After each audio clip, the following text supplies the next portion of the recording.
नमस्कार दोस्तों, मेरा नाम है अंशुमन नायक और आप सभी का बहुत बहुत स्वागत है इंडियन डिफेंस न्यूज़ के डिफेंस टॉक सीरीज में,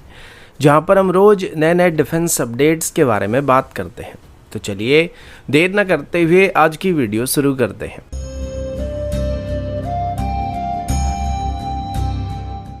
आज की पहली अपडेट भारत और पाकिस्तान की तरफ से है। रिसेंटली हमने भारत और पाकिस्तान के बीच एक मेजर कॉन्फ्लिक्ट देखा जिसमें भारत की तरफ से पाकिस्तान को काफ़ी अच्छा खासा डैमेज दिया गया है। वो बात अलग है कि वो मान नहीं रहे, लेकिन इस दौरान पाकिस्तान की 12 मेजर एयरवेज को इंडियन एयरफोर्स की तरफ से डिस्ट्रॉय कर दिया गया और अभी इन एयरवेज को रिपेयर करने के लिए पाकिस्तान की तरफ से एक नहीं बल्कि मल्टीपल टेंडर को फ्लोट किया जा रहा है। तो ओवरऑल इस कॉन्फ्लिक्ट में जो मेजर रोल था वो इंडियन एयरफोर्स का ही रहा है और दोनों ही तरफ से मेजॉरिटी बेसिस पर एयरफोर्स को डिप्लॉय किया गया था। इसके अलावा आर्मी का भी इसमें काफ़ी योगदान रहा था, लेकिन जो डीप स्ट्राइक थे वो सब इंडियन एयरफोर्स की तरफ से कंडक्ट किए गए थे। यहाँ पर मुझे नेवी के लिए थोड़ा बुरा लग रहा है क्योंकि इंडियन गवर्नमेंट की तरफ से इंडियन नेवी से पूरा फील्डिंग कराया लेकिन बैटिंग करने का मौका नहीं दिया। तो इसी बात को लेकर हमारे नेवी चीफ थोड़े दुखी लग रहे थे। खैर वापस टॉपिक पर आए तो रिसेंट कॉन्फ्लिक्ट में हमको पता चला कि अगर कोई जंग होता है तो सबसे पहले एयर पावर मायने रखने वाला है और इसी वजह से एयरफोर्स का ताकतवर होना काफ़ी ज़रूरी है। अब फिलहाल इंडियन एयरफोर्स के पास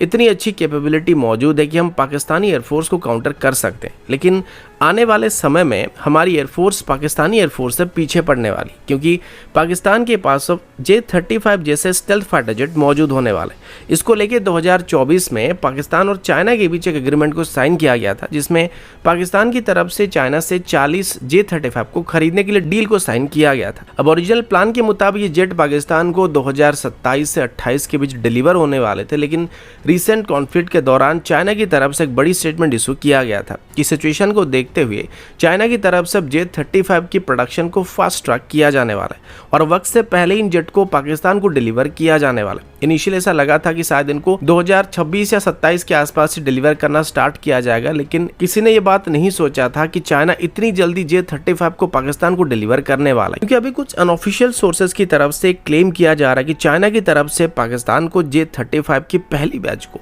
अगस्त 2025 में डिलीवर किया जाने वाला है, यानी कि आने वाले 2 महीनों में पाकिस्तान के पास 5th जनरेशन फाइटर जेट होने वाले। और अगर ऐसा होता है तो आने वाले 2 महीनों में पाकिस्तानी एयरफोर्स हमसे 10 से 15 साल आगे निकलने वाला है, क्योंकि फिलहाल हमारे पास कोई भी 5th जनरेशन फाइटर जेट मौजूद नहीं है और एमका को सर्विस में शामिल होने में अभी 2035 तक का समय लगने वाला है, जिस वजह से अभी आने वाले 10 से 15 साल तक पाकिस्तानी एयरफोर्स के पास क्लियर एडवांटेज रहने वाला है। अगर इसको भी भारत मेकअप करने की कोशिश भी करता है और इंपोर्टेड 5th जनरेशन फाइटर को इमरजेंसी बेसिस पर एक्वायर करना चाहता है, तब भी भारत को imported 5th generation fighter jet को डिलीवर होने में 3 से 4 साल तक का समय लग जाएगा और उससे पहले ही पाकिस्तान के पास मिनिमम 2 स्क्वाड्रन 5th जन फाइटर मौजूद होने वाले हैं, जो कि इंडियन एयरफोर्स के लिए आने वाले समय में बड़ी परेशानी क्रिएट करने वाले हैं। अगला अपडेट इंडियन आर्मी के एक नए और एडवांस रॉकेट आर्टिलरी सिस्टम की तरफ से है। इंडियन आर्मी की तरफ से 16 मई 2025 को एक नए multi calibre pod based multiple launch rocket system को खरीदने के लिए रिक्वेस्ट फॉर इन्फॉर्मेशन यानी कि RFI को इशू किया गया। ये system make in India initiative के तहत बनाया जाएगा, जो कि इंडियन आर्मी की आर्टिलरी पावर को और मजबूत बनाने वाला है। ये multiple launch rocket system 122 mm, 214 mm और 300 mm या उससे भी ज़्यादा कैलिबर के रॉकेट को सपोर्ट करने वाला है, जिसमें लॉटरिंग मुनिशन भी शामिल होने वाला है। इसका मतलब ये कि ये system existing BM-21 grade, Pinaka और इवन रशियन स्मिर्च जैसे सिस्टम के रॉकेट को भी फायर करने में सक्षम होने वाला है। एक तरीके से एक multi calibre rocket launcher system होने वाला है जिसको अलग अलग तरह के मिशन के लिए कस्टमाइज किया जा सकेगा। ये नया सिस्टम पॉड बेस्ड आर्किटेक्चर पर बेस करके बनाया जाने वाला है, जैसे कि हिमार सिस्टम में देखा जाता है, और इससे रैपिड रीलोडिंग, स्ट्रीमलाइन लॉजिस्टिक और बैटलफील्ड मोबिलिटी काफी बेहतर होने वाला है और इस तरह के डिजाइन मॉडर्न आर्टिलरी वॉरफेयर के लिए काफी जरूरी बनता जा रहा है। ये multiple launch rocket system 6x6 या 8x8 हाई मोबिलिटी व्हीकल पर माउंट होने वाला है, जिस वजह से ये प्लेन्स, डेजर्ट, सेमी डेजर्ट और हाई एल्टीट्यूड एरिया में भी आसानी से ऑपरेट कर पाएगा और ये मैक्सिमम 5500 मीटर की एल्टीट्यूड तक ऑपरेट करने की उम्मीद किया जा रहा है। इसका मतलब ये कि इसको line of actual control, LOC और राजस्थान के डेजर्ट या सिक्किम के पहाड़ एरिया में आसानी से डिप्लॉय किया जा सकेगा। ये सिस्टम इंडियन आर्मी की artillery combat command and control system project शक्ति के साथ भी कॉम्पैक्टेबल होने वाला है। इसका मतलब ये है कि ये multiple launch rocket system directly fire finder radar, surveillance drones और कमांड पोस्ट के साथ डाटा लिंक के जरिए कनेक्टेड रहने वाला है। साथ ही जीपीएस, ग्लोनास और IRNSS नेविगेशन सिस्टम और स्मार्ट मुनिशन कैपेबिलिटी, इन सिस्टम को नेक्स्ट जनरेशन कैपेबिलिटी प्रोवाइड करने वाला है। इस नए रॉकेट सिस्टम को डेवलप करने के लिए पिनाका रॉकेट के टेक्नोलॉजी को बेस करके इसको बनाया जाने वाला और इसमें मिनिमम 50% तक इंडिजिनस सिस्टम का भी इस्तेमाल करने का कंडीशन RFI में मेंशन किया गया है। अगला अपडेट इंडियन एयरफोर्स की तरफ से, और अभी हम इंडियन एयरफोर्स की Su-30 MKI फाइटर जेट की अपग्रेड के बारे में बात करने वाले हैं। हिंदुस्तान एरोनॉटिक्स लिमिटेड ने ऑफिशियली बात अनाउंस किया है कि इंडियन एयरफोर्स के 84 Su-30 MKI फाइटर जेट को अभी एक कॉम्प्रिहेंसिव मॉडर्नाइजेशन प्रोग्राम के अंदर अपग्रेड किया जाएगा। ये अपग्रेड का नाम सुपर 30 होने वाला है, जिसको पहले सुपर सुकोई कहा जा रहा था, जिसका डिजाइन डेवलपमेंट फेज अभी 5 साल तक चलने की बात की गई है। इस अपग्रेड का सबसे बड़ा हाईलाइट ये होगा कि इस एयरक्राफ्ट में इस्तेमाल होने वाले पुराने रशियन ओरिजिन सिस्टम जैसे कि मिशन कंप्यूटर, रडार और इलेक्ट्रॉनिक वॉरफेयर सिस्टम को कंप्लीटली रिमूव करके नए इंडिजिनस सिस्टम से इनको रिप्लेस किया जाएगा। सुपर 30 अपग्रेड में indigenous AESA radar, advance mission computer और next generation electronic warfare suits को इसमें इंटीग्रेट किया जाएगा।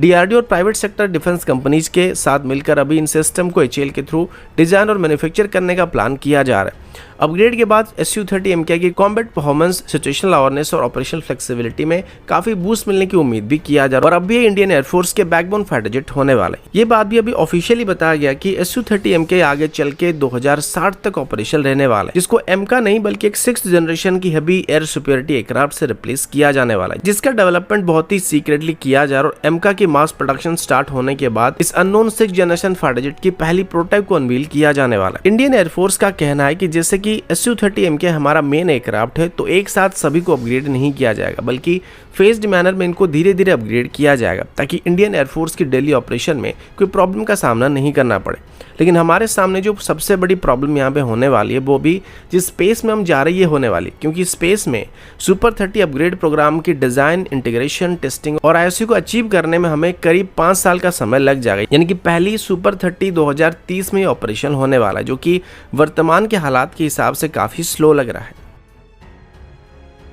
अगला अपडेट इंडियन आर्म्ड फोर्सेस की तरफ से, और अभी हम हमारी तीनों सर्विस के बारे में बात कर रहे हैं। रिसेंट कॉन्फ्लिक्ट को देखते हुए डिफेंस मिनिस्ट्री की तरफ से भी 40,000 करोड़ की एक इमरजेंसी फाइनेंशियल ऑर्डर को रिलीज किया गया। ये 40,000 करोड़ का बजट हमारी तीनों सर्विस को दिया जाने वाला है, जिसमें हमारे ट्राई सर्विस के चीफ अपने हिसाब से आर्मी, नेवी और एयरफोर्स के लिए जरूरी कोई भी इक्विपमेंट को डायरेक्टली खरीद सकते हैं, जिसके लिए डिफेंस मिनिस्ट्री और कैबिनेट कमेटी से कोई भी अप्रूवल लेने की जरूरत नहीं पड़ेगी। इस बजट के अंदर surveillance drone, kamikaze drone, long range loitering munition, artillery और एयर डिफेंस सिस्टम के लिए एमुनेशन, मिसाइल्स और रॉकेट सिस्टम को खरीदने की उम्मीद किया जा रहा है। अब तक ब्रह्मोस और स्कैल्प जैसे मिसाइल या फिर रैम्पेज जैसे मिसाइल का भी पाकिस्तान के ऊपर हमला करने के लिए इस्तेमाल किया गया था और अभी इनकी रिप्लेसमेंट प्रायोरिटी बन गई। यानी कि जितने भी ब्रह्मोस या स्कैल्प जैसे मिसाइल इसमें इस्तेमाल किए गए थे, उनकी स्टॉक को भी फिर से फुल करने का फैसला किया जा रहा है। पिछले 5 साल में 5वीं बार है जब हमारी आर्म्ड फोर्सेस को इमरजेंसी प्रोक्योरमेंट पावर दिया जा रहा है। इन पावर्स के तहत ट्राई सर्विस के वाइस चीफ किसी भी इक्विपमेंट को एक्वायर करने के लिए डायरेक्टली अप्रूवल दे सकते हैं,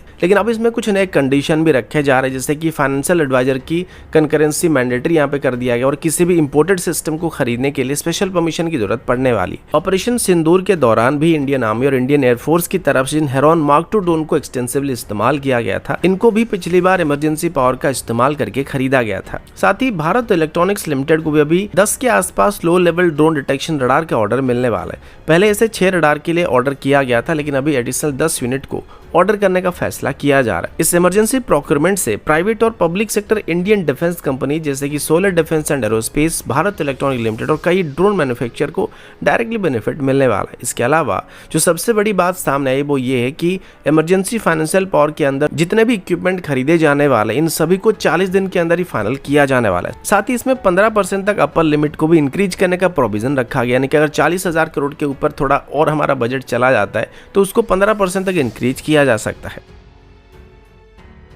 अगला अपडेट स्मॉल आर्म्स को लेकर है। आमतौर पर स्मॉल आर्म्स को लेकर हमारा रिकॉर्ड इतना अच्छा खासा नहीं है और अभी तक हम मोस्टली स्मॉल आर्म्स को लेकर इंपोर्ट के ऊपर डिपेंड कर रहे थे, लेकिन पिछले कुछ सालों में इंडियन प्राइवेट सेक्टर कंपनीज भी स्मॉल आर्म्स की मार्केट में एंटर कर चुके हैं और इनमें से ट्रिपल एस डिफेंस एक जानी मानी कंपनी बन चुकी है। 17 मई 2025 को Bengaluru based triple S defence की तरफ से अपनी नई T-72 SDMR यानी कि स्क्वाड डेजिग्नेटेड मार्क्समैन राइफल को अनवील किया गया है।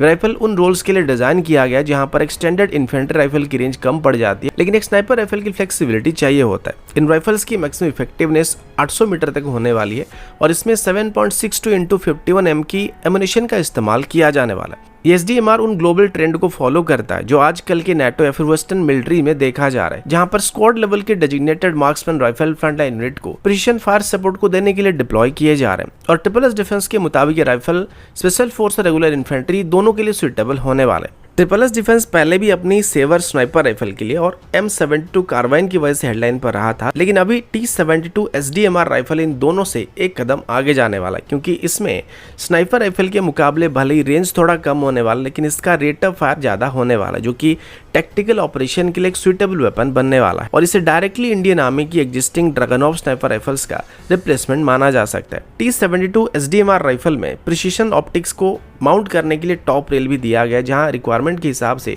किसी भी तरीके की मॉडर्न ऑप्टिक्स और नाइट विजन सिस्टम को इस्तेमाल किया जा सकता है, जो कि एग्जिस्टिंग ड्रैगनॉफ में करना काफ़ी मुश्किल है। और इसमें एडजस्टेबल स्टॉक्स और एर्गोनॉमिक डिज़ाइन भी दिया जा रहा है, जो कि बेहतर वेपन हैंडलिंग और कंफर्ट को प्रोवाइड कर सकता है। यह राइफल स्क्वाड के साथ मूव कर सकता है, क्लोज टू मीडियम रेंज के एंगेजमेंट में लीथल फायर सपोर्ट को प्रोवाइड कर सकता है। अभी तक ये राइफल ऑफिशियली इंडक्शन फेज में एंटर नहीं हुआ है, लेकिन ट्रिपल एस डिफेंस की रेपुटेशन और पिछले ट्रायल की एक्सपीरियंस को देखते हुए उम्मीद किया जा रहा है कि T-72 SDMR राइफल जल्दी ही इंडियन आर्मी की यूजर ट्रायल फेज में एंटर करने वाला है।